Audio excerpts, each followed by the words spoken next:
આજનું જે યુવાધન છે ને બાળકો, આપણું ભારતનું જે યુવાધન છે ને એની પાસે સૌથી વધુ એનર્જી છે, પણ તમારી પાસે જે એનર્જી છે ને એ બધી ડાયવર્ટ થઈ ગયેલી એનર્જી છે. વિદ્યાર્થી મિત્રો, તમારી જે એનર્જી છે ને એની આગળ તમે બિલોરી કાચ મૂકી દો, કારણ કે બિલોરી કાચ મૂકીને તમારી એનર્જીને કોઈ ચોક્કસ જગ્યાએ તમારે કેન્દ્રિત કરવી પડશે. ફરીથી કહું છું બાળકો, તમે એવા યુવાનો છો કે જે લેટેસ્ટ પેઢીના છો, સ્માર્ટ છો, શીખવામાં ખૂબ જ ઝડપી છો. તમે કોઈ પણ વસ્તુ સરળતાથી ખૂબ ઝડપથી શીખી પણ શકો છો અને સમજી પણ શકો છો.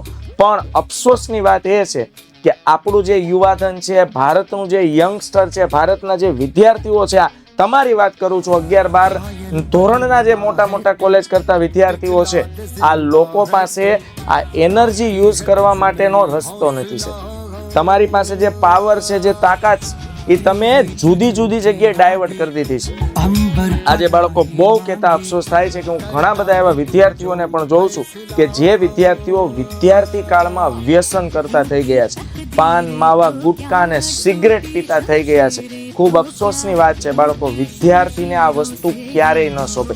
વિદ્યાર્થીને શું, એઝ અ હ્યુમન બિઈંગ પણ નહીં, કારણ કે આ એક પ્રકારનું કચરું છે જે આપણે શરીરમાં નાખીએ છીએ. એક સિગરેટ એવો ધુમાડો છે જે આપણા ફેફસાને ખરાબ કરે છે. અને આજનું યંગસ્ટરમાં એવો ટ્રેન્ડ ચાલે છે કે હું સિગરેટ પીવું ને તો મારા રોલા પડે. યાદ રાખજો બાળકો, તમારા રોલા નથી પડતા, રોલા વિખાઈ જાય છે.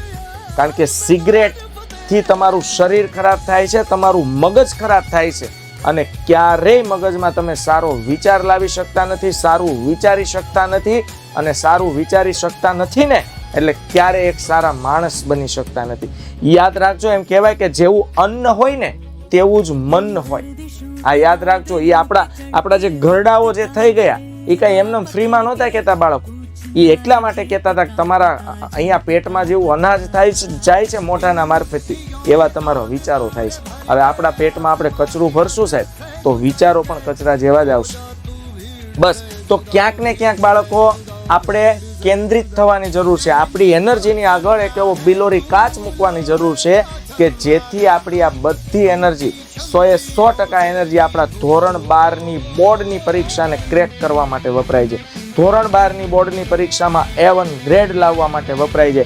અને ત્યાર પછી આ એનર્જીનો આપણું કરિયર બનાવવામાં ઉપયોગ થાય. વિદ્યાર્થી મિત્રો, યાદ રાખજો, જીવન 5 વર્ષનું નથી કે જીવન 10 વર્ષનું નથી, જીવન 50, 60 કે 70 કે 80 વર્ષનું છે. એટલે ઘણા એમ વિચારે કે લાઈફ છે ભાઈ વર્તમાનમાં જીવી લઈએ, એમ ન હોય વાલા.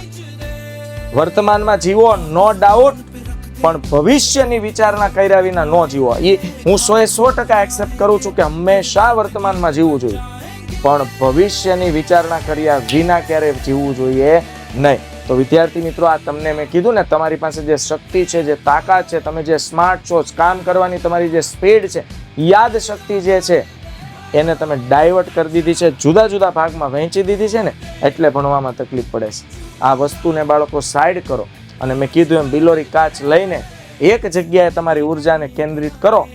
અવશ્ય સફળ થશો, અવશ્ય સફળ થશો.